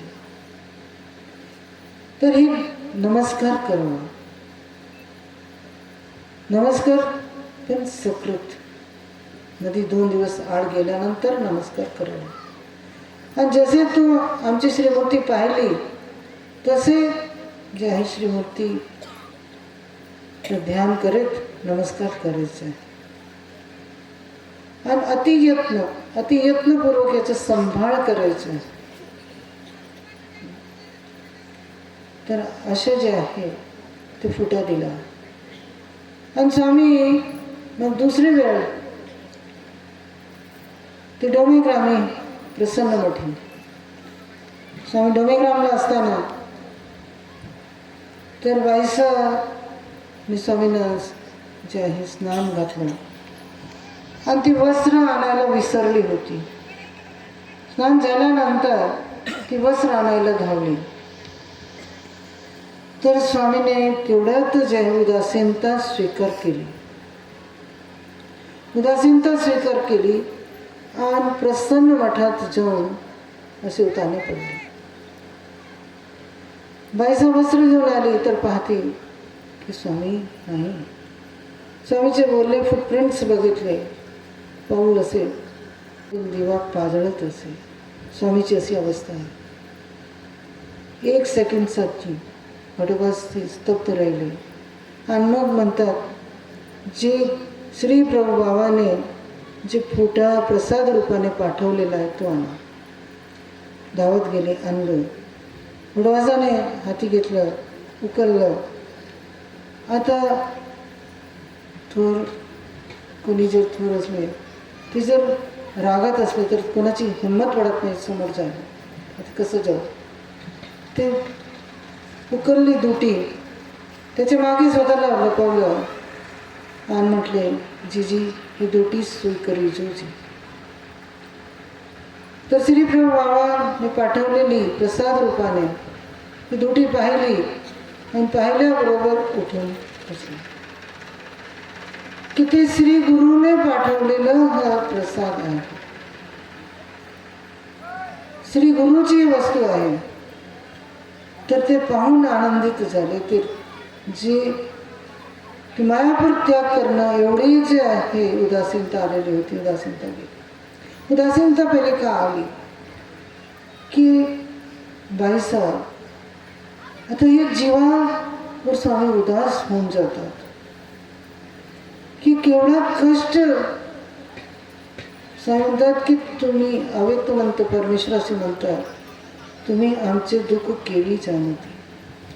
मला किती कष्ट लागते या जीवाला ऊर्ध करण्यासाठी, परमेश्वर प्राप्ती तसे देण्यासाठी किती कष्ट लागतात. तर आमचे दुःख तुम्ही केली जाणते. तर त्या अधगती, अधमती, अधरती त्याची ऊर्ध्वमती करणे, परमेश्वर ज्ञानाचं दातृत्व करून, प्रेमाचं दातृत्व करून त्याची मती कधी ऊर्ध्व करतात. आणि असे ऊर्ध्व करून भूतवचन पूर्ववचन घडवून अयोग्याशी 6 महिने चिंतन करून बाईसाचे त्याचे प्रेमाचे दातृत्व, अयोग्यता अडथळे नसून, आणि परत त्याच्या ठिकाणी जर ही मलिनताच आली, जसं विसर का पडली. प्रेमी भक्त त्याची अत्यंत आवडी, त्याची आवडी का कमी झाली, का असलग्यता आली, तर हे परमेश्वराशी कबूल नाही. किंवा एखादा ज्ञानी जे आहे भरोसाने उद्धरणारा, परंतु तो पतित झाला तर परमेश्वराला थोर कमती येते. ते जीवासाठी किती कष्ट करतात, किती चिंतन करतात. दररोज स्वामी चिंतन करतात. स्वामी राजमठावर बसलेले, बाईसा म्हणते, जीजी आम्ही गोशाळेत चिंतू, पश्चात प्रहरी बसलेले आहे. तर बाबा कायसे ते चिंतती. तर स्वामी म्हणतात, हे सकळ जीवाते चिंते, हे सकळ जीवाते चिंते. तर स्वामी चिंतन करतात. चिंतन करून ही योग्य करतात अयोग्यतेचा नाश. आणि कसे या जीवाचा उद्धार करावा, कोणी कन्वेचा, कोण्या योग्यतेचा, कोण्या अधिकाराचा जीव कुठे आहे असे शोध होतात. आणि मग मायेकर्मी तसे योग करून देतात. किंवा स्वतः जे आहे शरीरे जाऊन असे भंडारे करायचे घरी गेले तर स्वामींना काय आवश्यकता. या सृष्टीचे मालक आहे, या सृष्टीचे चालक आहे, या सृष्टीची रचना करणारे आहे. त्यांना अन्नाची काय आवश्यकता, त्यांना भिक्षाची काय आवश्यकता. पाणी पात्र असे त्याच्या घरी गेले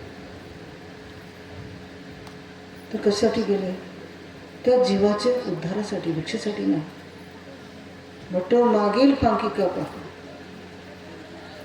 तर त्याच्या त्या भंडारेकराची आत होती की मुक्तीचे साधन काय आहे, मुक्तीची चाड होती, मुक्तीची इच्छा होती. तर किती कष्ट. तिथे पोहोचले, भिक्षा मागतात. बाईसाचे तिथे पोहोचले, त्याची गुंफेत बसले. त्यांनी पाय पुसणं बसायला टाकलं. एवढी अवहेलना स्वीकारली, एवढा अनादर स्वीकारलं. कशासाठी, ते सृष्टीचे चालक आहे, मालक आहे, सृष्टी निर्माण करणारे आहे, परमेश्वर आहे, परब्रह्म. तर त्यांनी पाय पुसण्यावर बसवलं आणि स्वतः उंच असणं बसले, तरी तेही स्वीकारलं त्या जीवाच्या उद्धारासाठी. किती कृपाळू आहे परमेश्वर, किती दयाळू आहे, किती कनवाळू आहे. ह्या माणसाने विचार करावा, उपदेश घेतला तर नामस्मरण करावं, ध्यान करावं, चिंतन करावं. संसार प्रपंच तर चालतच आलेला आहे. अनंत जन्मापासून, अनंत काळापासून, अनंत सृष्टीपासून ह्या संसार प्रपंचामध्ये मनुष्य गुरफटलेलाच आहे, अष्टभोगामध्ये गुरफटलेलाच आहे. तुम्ही हा विचार करावा की आज मला ईश्वराची ओळख झाली आहे. आज मला ईश्वर, ह्या जगामध्ये परमेश्वर कोण आहे, सर्व जग भटकत आहे. परमेश्वर कोण याची ओळखच होत नाही. परमेश्वराची कृपेनेच परमेश्वराची ओळख होते. जर ओळख झाली तर आपल्या जीवाचा उद्धार करावा. कोण कोणाचं आहे, कोण कोणाचं. भंडारेकर म्हणतो की आज तक तुझ्या होता तुझ्याजवळ राहिलं, आता ज्याचं त्याचं निघालं. भंडारेकरांनी ओळखलं की आप तो कोण आहे, ज्ञात आप त्याची प्रतिती अवधार. माझे आप्त आहेत. ही पत्नी कोणाची, लेकरू कोणाची, स्वार्थाचे नाते आहे, ऋणांबंध आहे. जीवाशी जीवाचे कोणतंही नातं नाही. हे मनुष्याने याविषयी विचार करावा आणि आपल्या जीवनाची सार्थकता करावी. तर प्रसाद वंदन इथे जे आहे, तर ज्यावेळी दुटी स्वामींना दिली, स्वामीने त्या अंगावर घेतली आणि बटानं म्हणतात की तुला काहीच पेन स्फुरले जीजी आपल्या श्री चरणाचे मी प्रसाद. किती नम्रता, किती निराभिमानता. मिटा दे अपनी हस्ती को अगर कुछ मर्तबा चाहे, कि दाना खाक में मिलकर गुले गुलजार होता है. जर तुला काही प्राप्त करायचं आहे तर अभिमानाचा त्याग कर. एक पंजाबीमध्ये म्हणून आहे, निवे होके चल बंदिया निवे अनु रघु मिलदा.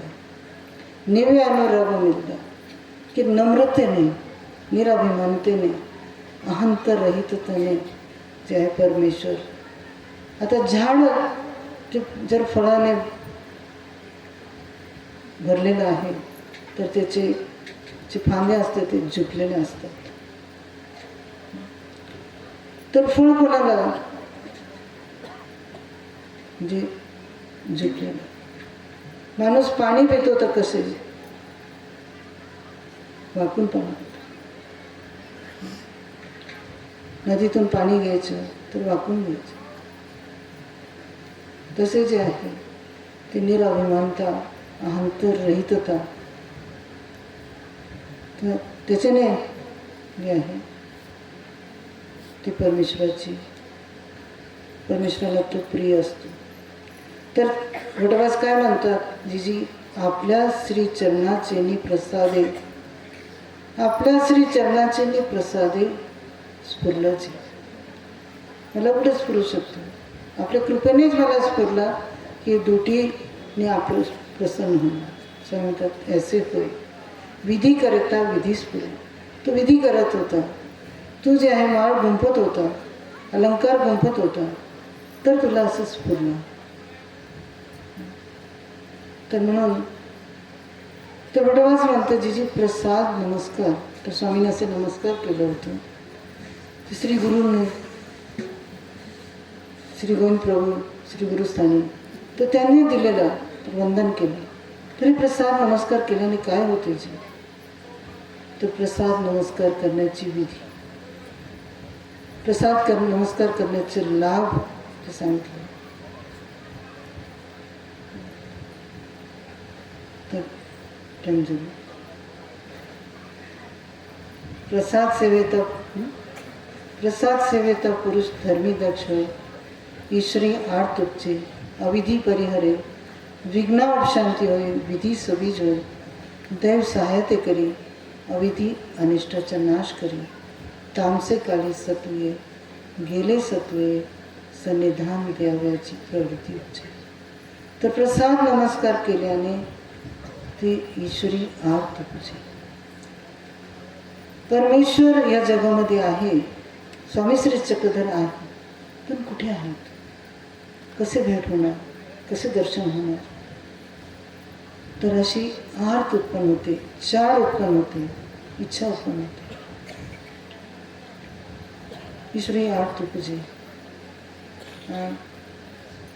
धर्मी दक्ष होय, धर्म आचरण्यात दक्षता, धर्म आचरण्याची हव्यास उत्पन्न होते की अजून हे धर्म म्हणजे विधी आचरावे, स्मरण करावा, स्थान दर्शन करावे,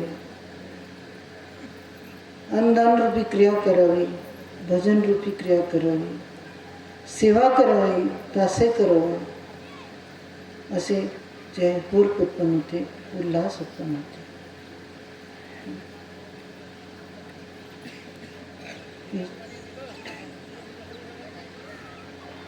आणि मग अविधी परिहरे, अविधीचा परिहार होतो. आता हे बघा, आता तुम्ही संसारिक मनुष्य आहात, तर संसारामध्ये काही नातेवाईक असे जागरण ठेवतात, सत्यनारायणाची पूजा, काही जे असे दिंडी करतात, किंवा अन्य लोकही तुमच्याकडे काही आम्हाला जे आहे ते दानधर्म करायसाठी, तर मग तर जागरण किंवा सत्यनारायण पूजा संग्रह रूपाने जावं लागते.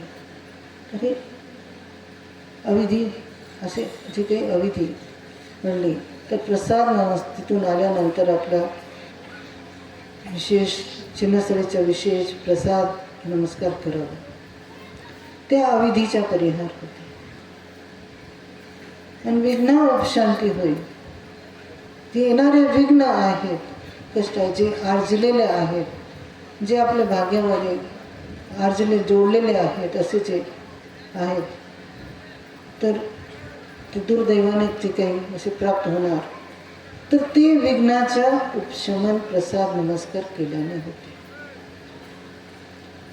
आणि विधी सबीज होय, एक विधी आचरल्याने अनेक विधी, दुसरे जे आहे पुण्यरूप कर्म करण्याचे उल्हास उत्पन्न होते, इच्छा उत्पन्न होते. आणि आणखी जे आहे अविधी अनिष्टाचा नाश करी, तामसे काळी सत्वे. तामसे काळी सत्वे, कधी कधी तुम्ही संसारिक लोकांना असं होते की बसल्या बसल्याच आज मन जे आहे फार दुःखिस्त झालेलं आहे, उदास झालेला आहे, व्यथित झालेला आहे, काही करू वाटत नाही, बोरियत होत आहे असं, तर ते तामस काळ असते. तर त्यावेळी जर प्रसाद नमस्कार केला, देवपूजा वंदन केली, ते चरणोदक घेतला, तर ते मनाची उदासीनता जी आहे जाते.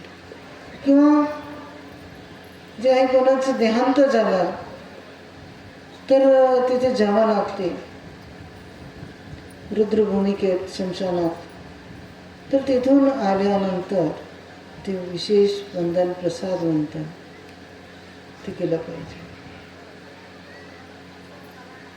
केले सत्वीय, किंवा कोणी जे आहे एखाद्या मनुष्याने आपल्याला जे आहे आपलं मन दुखावलं, असे अपशब्द बोलले, किंवा काही वर्म काढले, किंवा निंदा केली, किंवा आपला उपहास केला, तर आपलं मन व्यथित होऊन जाते, शांतता भंग होऊन जाते, सात्विकता भंग होते.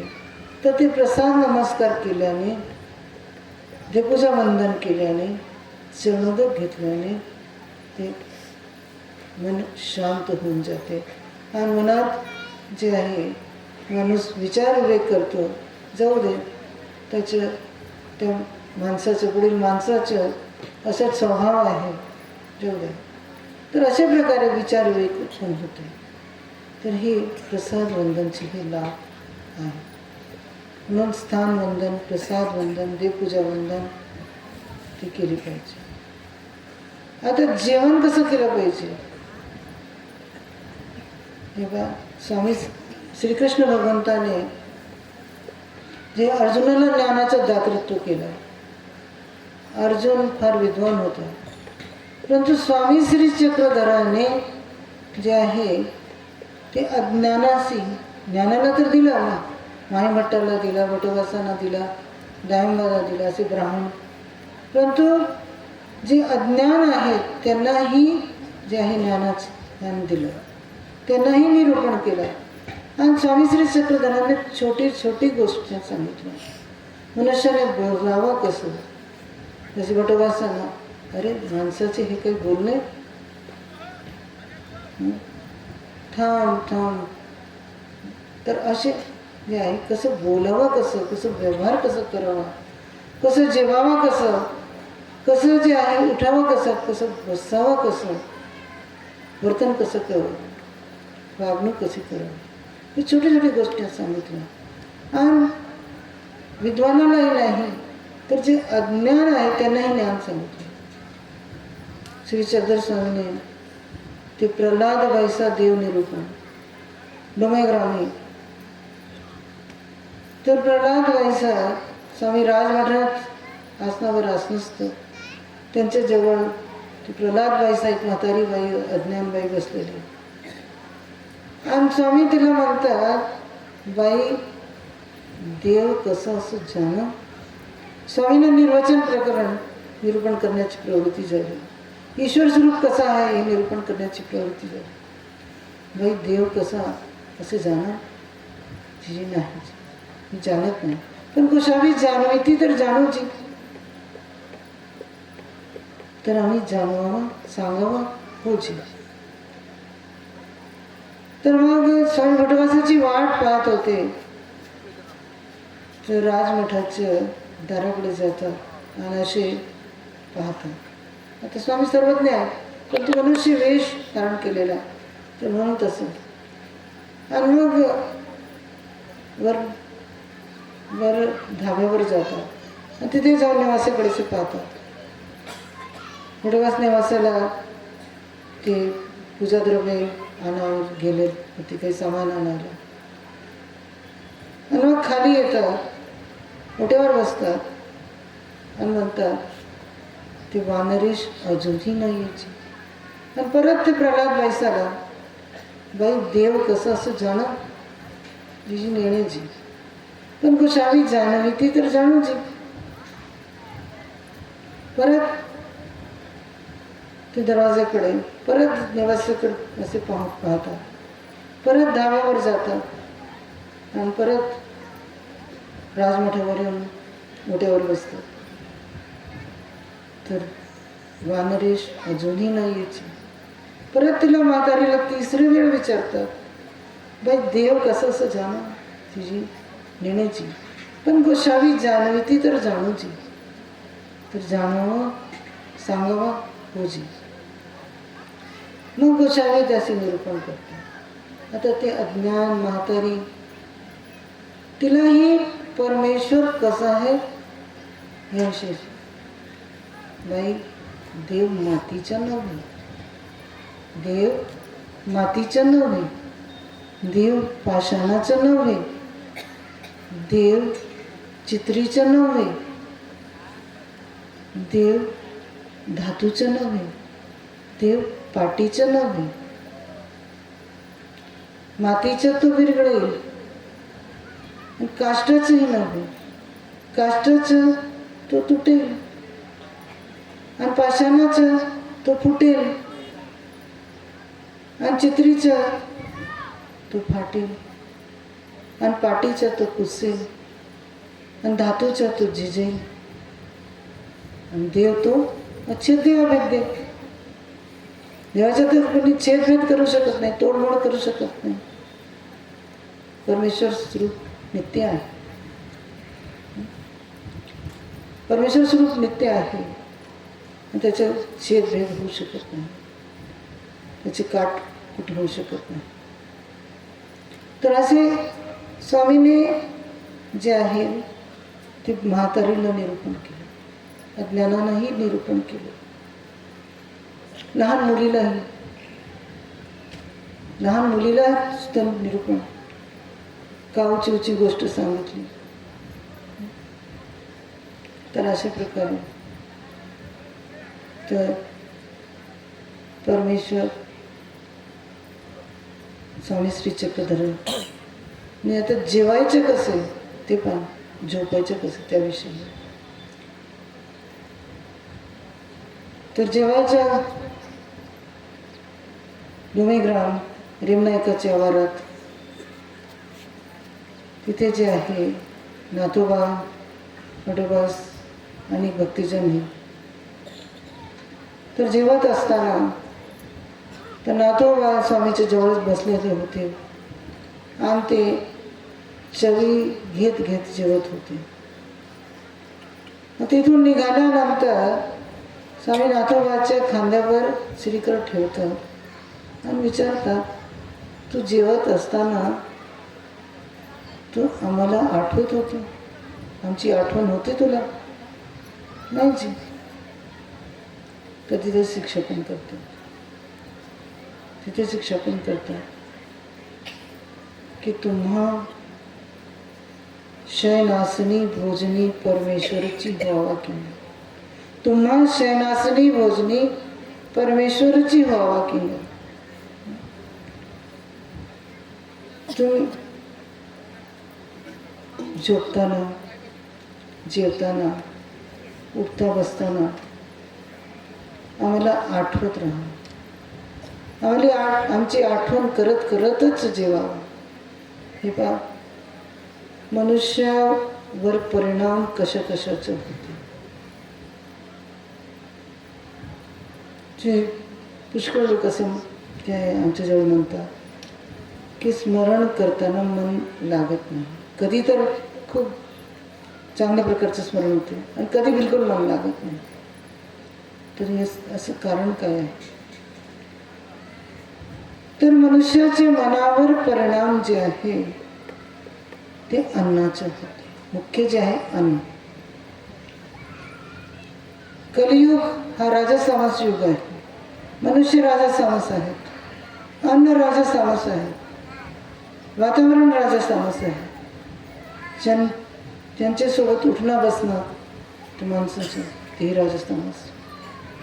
म्हणून रजस्तमाने चहूकडून हा जे आहे गुंडाळलेलाच आहे. चौकड्याचे रजतमा. म्हणून जेवत असताना स्वामींना प्रार्थना की हा राजस तामस अन्न आहे, आपल्या कृपा दृष्टीने निर्गुण करून मला आपला प्रसाद द्यावायचे. स्वामींना आठवण आणि प्रार्थना करून अशा प्रकारे जीवन करावं. तर तो निर्गुण होऊन जातो, पदार्थ निर्गुण होऊन जातं. त्याच्या मनावर परिणाम म्हणजे रजतम उत्पन्न होत नाही. रज म्हणजे डिझायर्स, इच्छा, अभिलाषा, अमुक पाहिजे तमुक पाहिजे, नाही मिळाला तर राग येते, तमतम उत्पन्न होते, चिडचिड उत्पन्न होते. तर हे अन्नामुळे. म्हणून त्याच्यासाठी हा उपाय. आणि निरंतर मुखामध्ये नाम असावं. तुम्हा शयनासनी भोजनी परमेश्वर. तर झोपावा कसे? स्मरण करत करत नाम आठवत आठवत. तर झोपण्याच्या आधी 2 दंडोत घालून दिवसभरामध्ये 5 नाही तर 2 दंडोत घाला की दिवसभरामध्ये जे काही कळत नकळत चुका झाल्या त्याची क्षमा मागा. तर असे आणि कसे उठावा? श्री चक्रधर म्हणून उठावा. बसावा कसे? देवा श्री चक्रधरा क्षमा करा असे बसावा उठावा.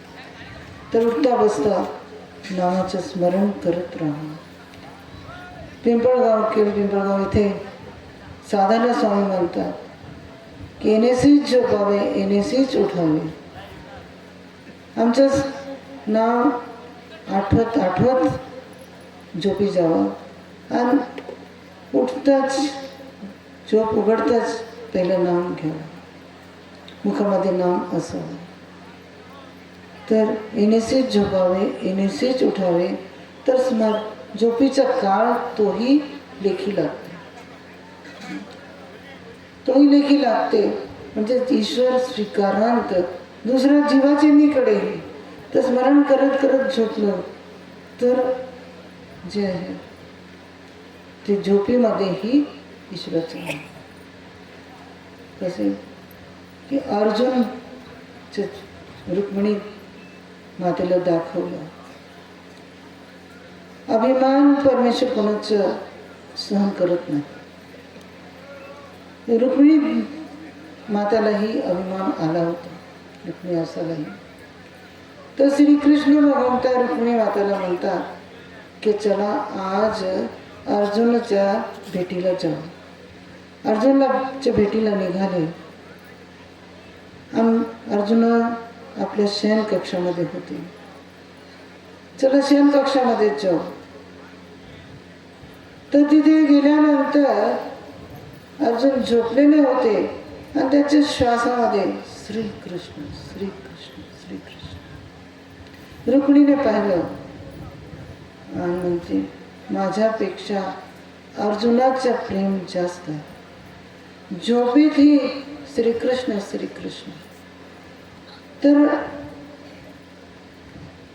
नाम स्मरण करत करत झोपलं तर झोपेमध्ये आपोआपच नामच.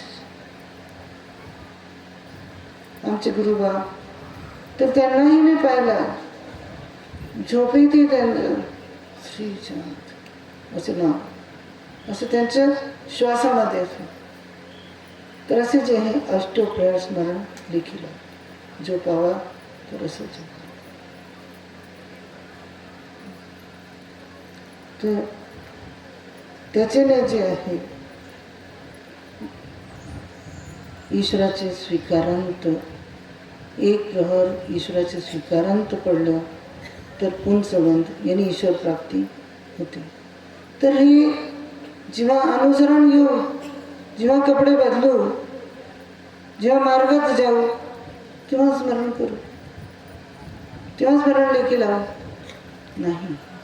ही प्रॅक्टिस हे तुम्हाला संसारामध्ये संसार प्रपंच करीत असतानाच, स्वयंपाक करीत असताना, शेतात काम करत असताना, चालताना,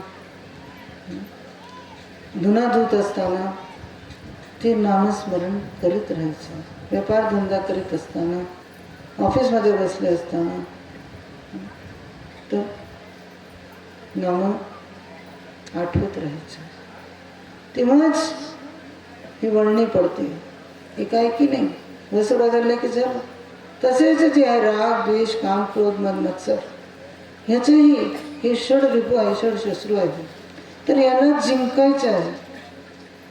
तर ते कसे एकाएकी जिंकलं जाणार का? नाही.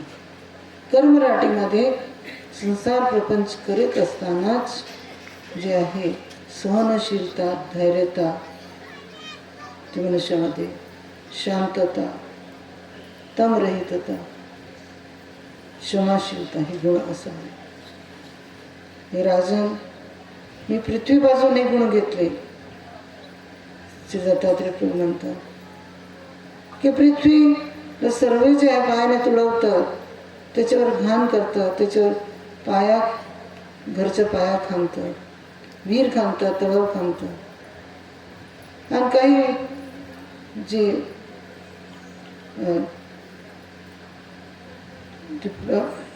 जसे उंदीर आहे तर त्याच्यात बिल बनवतं. तर परंतु ती पृथ्वी जी आहे निमोटपणे सर्व सहन करते. कोणाला शाप देत नाही, कोणाला शिवी देत नाही, कोणाला जे आहे कोणावर क्रोध करत नाही. तर हा गुण मी की तम रहितता शांतता धैर्यता क्षमाशीलता ही पृथ्वीपासून. तर ही गुण कर मराठीमध्ये असतानाच तर पुन्हा आपल्या वाईट वागला तर त्याची शिवी नाही द्यावी, त्याची शाप नाही द्यावी, त्याची काही अपशब्द नाही म्हणावा, त्याचे चूप राहायचं आणि देवाने याला सद्बुद्धी द्यावी.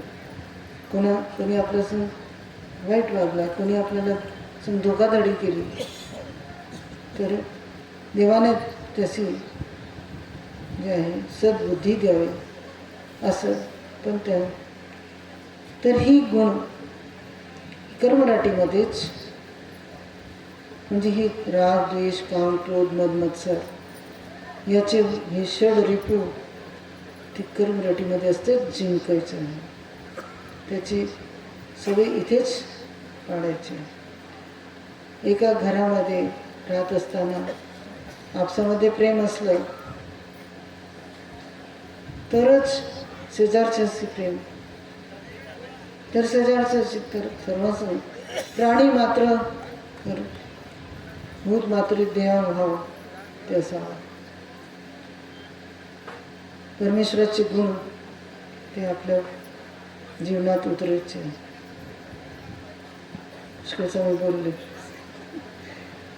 अजूनही बोलू शकते पण सर्व बोर झाल्यास ना.